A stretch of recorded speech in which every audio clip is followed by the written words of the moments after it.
Hello and welcome back to Searching Inward, a podcast brought to you by Restore Small Groups here in Nashville, Tennessee. We are in a new studio, a new space with a new format, a new year, and we've been away for a while. So maybe you guys have forgotten us, but we have not forgotten you. And although we're in a new space, a new year, some things remain the same, some of the same characters. Scott Reall is with us, and he is just as bald as he's ever been.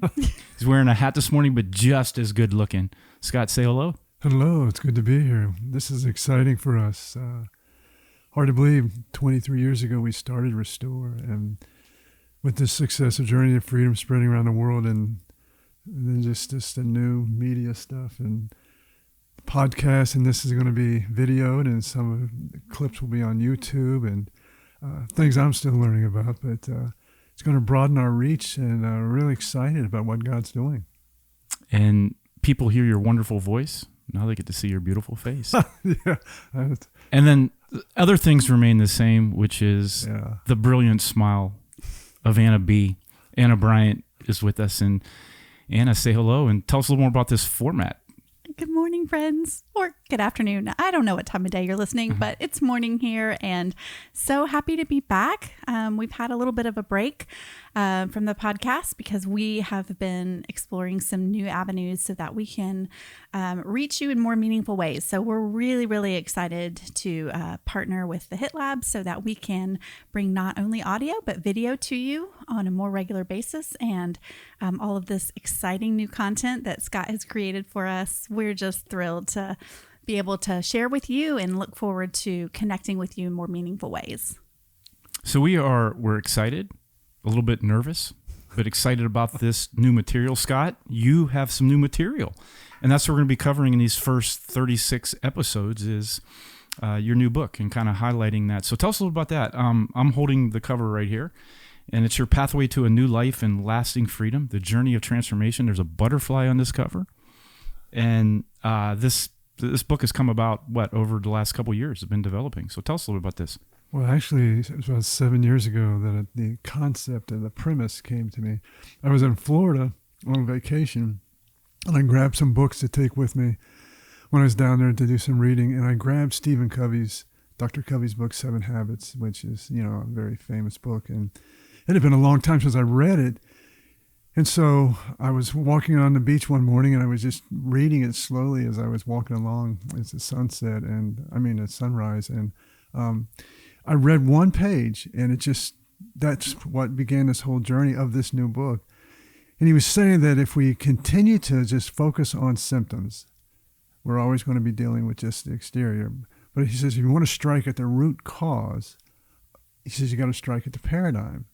He says the paradigm is the center of our being, and why all the responses that we have, why we choose to do what we do, comes from that belief, which is what a paradigm is. And he explained it like this. He goes, it's like a lens. It creates a lens, and that's how I see everything. And I think he was the one I heard say that we don't see things as they are. We see things as we are. And it just really made sense to me then that if you really wanted to reach into a deep transformative process, you have to go at the root, which is what the person really, really believes. And it's not just a belief about themselves, but it's also their belief about God and how that works. And then the belief about just our world and life in general. It's going to determine my responses. And so that's what began this book. And when I realized it, as I kept reading Covey's book, he says it's in our stories that we kind of formulate this belief about ourselves. And so we look at the systems. He says we look at our family of origin, we look at our schools, we look at churches, we just look at society in general, but just where these beliefs were formed. Because, a good way to think of a paradigm, which is, I know a lot of people hear the phrase paradigm shift, but a paradigm is really a perception. And we have talked a lot about perception in the past, but a perception is true. It's the reality to the beholder. This is what I really, really believe. And think about that. That's that. We don't see how, I always get this a little confused, but we don't believe what we see. We see what we believe. And when I heard that, I said, oh my goodness, that's powerful. And then I heard Richard Rohr one time say that Jesus actually is a paradigm. And I thought, wow, that just makes so much sense. So what I really believe about me, my self-image and all that stuff that makes up who I am, that's going to determine my paradigm. That's going to determine my lens.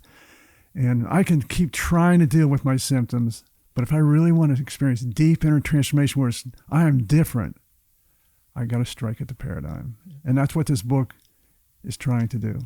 You, in the book, you talked about it's the psychology of our life stories, our evolving self stories that we're developing. I know for me, I remember this experience with a little dog who was so fearful of a thunderstorm.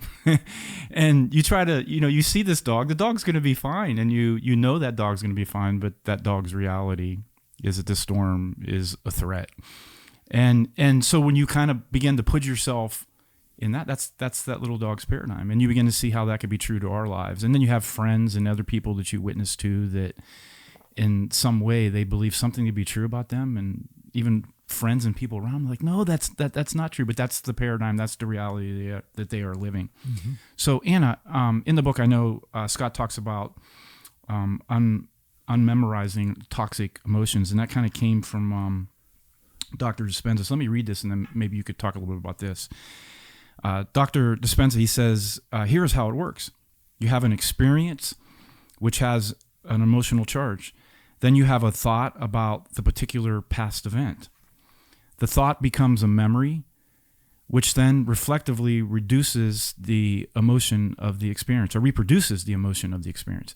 If you keep thinking about that memory repeatedly, that thought, the memory, the emotion merges one, and you memorize the emotion. For true change to occur, it is essential to unmemorize an emotion that has become part of your personality. How do we do that? How do we unmemorize something that is really strong in our minds? Things that are deeply ingrained in us are really hard to change. And obviously, like Scott alluded to, like our behavior is driven by our belief system, and our belief system is deeply ingrained in not just in our belief system of like right and wrong, like a morality kind of belief system, but like really what we truly believe about ourselves and the world and our place in the world. And we can't begin to change our behavior patterns until we really change the way that we think.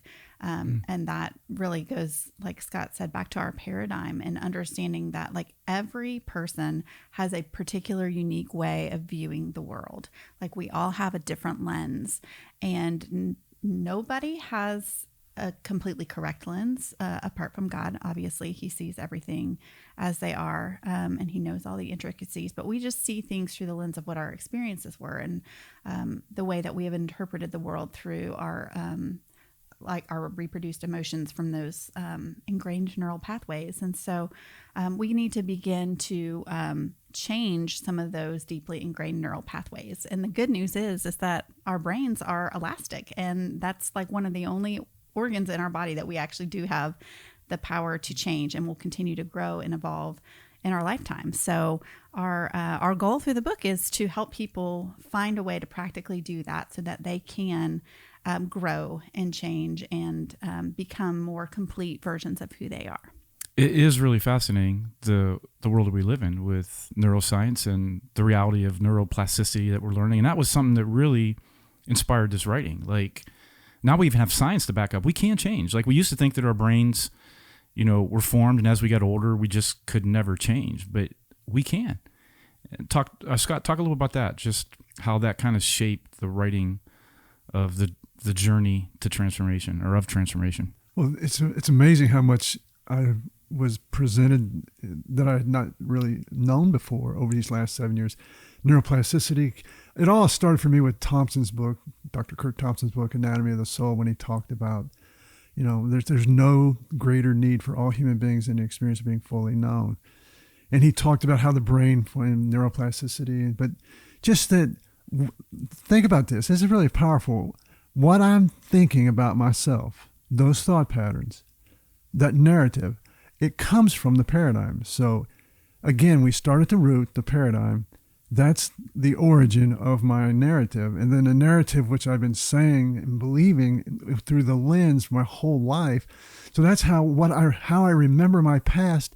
And that was something Thompson said. How we remember the past is going to determine the present and the future.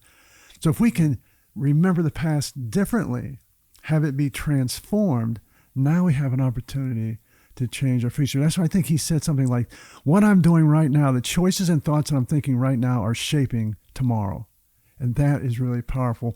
And that's, I think, goes back to what Brene Brown says, the creativity of hope is that, I can cultivate hope, that I can be empowered by working through where I'm at. And that's what we do in our small groups. And that's what I'm trying to do with this book is here's a process that will take you deeper into your story, that you can remember yourself differently.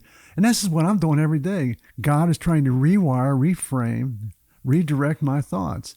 That verse which we're all so familiar with, take all thoughts captive. Well, that takes on a whole new meaning to me now. I used to think it was don't think bad thoughts about people or things like that, but it's so much more than that. It's what you're telling yourself, what you're speaking into your life. You're speaking into reality because that forms a neural pathway. And so we try to bring science and spirituality together in this book. I think it's really going to be very helpful for lots of people. So we can memorize and unlearn toxic emotions, and yes, and what we're learning is that it takes the right kind of setting and environment and community and positive ways of thinking about yourself. They say that bad memories are like Velcro; they stick to you. Yeah. And they last a long time, but like kind of the good things are like Teflon, so they could slip off. So we have to put ourselves in a place where we're surrounded by more goodness. And in the book, you talk about a couple different things. Anna, I want to hear you speak to this. And this will kind of wrap up with, but you talk about fear-based paradigm. My life is over. I'm trapped and doomed, which is not true. That's a paradigm, but there's a new way to think about this. You talk about a shame-based paradigm. I've failed too many times, and now I'm hopeless. And I've heard people say self-rejection is one of the greatest enemies that we have in our growth. An insecure-based paradigm, I must be approved by others to feel good about myself. And then a doubt-based paradigm, and this is what you were speaking to earlier, Anna, God has given up on me. And then ultimately, our identity as beloved children of God, all of us, that if we could come back to that basic place of worth and dignity and goodness, that might be the best place for us to heal and grow and move away from these kind of toxic memories. Yeah, absolutely. Because if we can really begin to think those good thoughts, which are true, that we are worthy, we are enough, we are beloved, that is what we begin to look for and see. And if we can begin to, when you find yourself in a place of rumination where you're thinking over and over again on like a negative experience, or you're thinking negative thoughts about yourself that are self-defeating, to stop, and that's part of the taking thoughts captive, but recognize that, okay, you're looking at circumstances through a lens. That lens is probably not entirely accurate.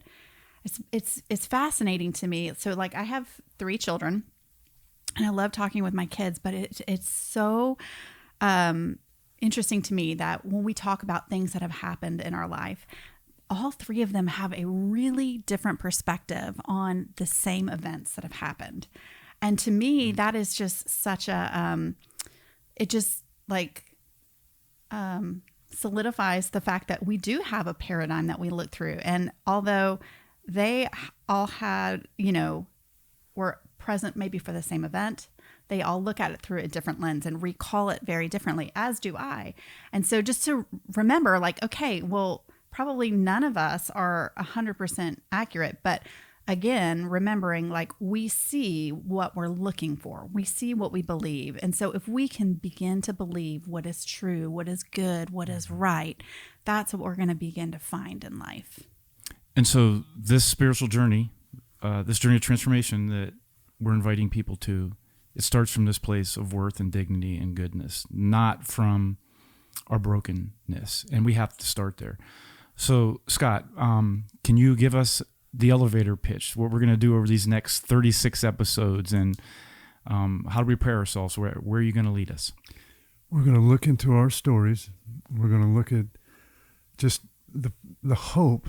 I think that's the key word for this book for me, is that I started out, I wanted to write a book about hope. And then God just led me down this path here and I realized, oh my goodness, this is the most hopeful book I could have ever come up with, created. Because if we can change what we believe about ourselves. And I find this one word keeps emerging for me, trust. And I found all these verses in the Bible that are so hopeful, and they always have trust in the verse. Trust in the Lord with all your heart and all your soul and all your mind, and lean not on your own understanding, but in all your ways acknowledge me, and I will direct your paths. May the God of hope fill you with all joy and peace as you trust in him, that you would overflow with hope by the power of the Holy Spirit. I want that hope, but I kept realizing that what's thwarting that, and what it was what I really believe about God, which is shaped by what I believe about me, which is what shame does. And go back to Bradshaw's book, Healing the Shame That Binds You, and he came up with toxic shame. It's not that I made a mistake, it's that I am a mistake. It becomes an identity. And I have struggled with a shame-based paradigm my whole life.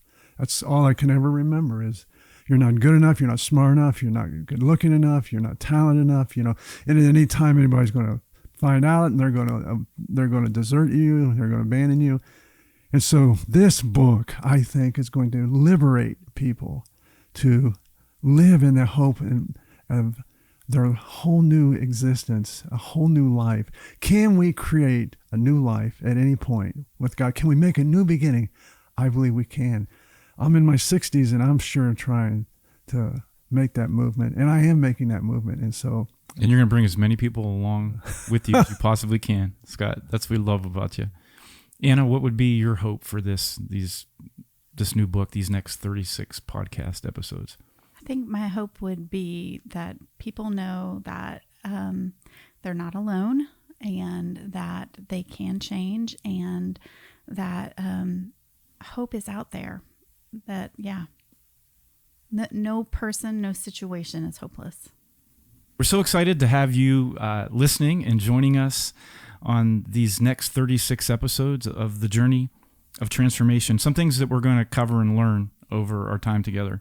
Understanding the true nature of transformation, developing a healthy paradigm, identifying toxic messages that control behavior, breaking the habit of being yourself, letting go of fear and shame and insecurity and doubt, and making decisions between stimulus and response, and how past failures control our thoughts about the future, finding your North Star, and creating, as Scott says, the life you always wanted. So we're excited to join you on the journey. Please, no one has to do this journey alone. In fact, it's best to do these things with others. And so if you need a place to connect, find more resources, or to join a group, find us at restoresmallgroups.org, and you can learn more about in-person groups and online groups that you can participate in. But over every mountain, there is a path, and the future rewards those who discover it and press on. Stay on the path, friends, and we'll see you back here again soon.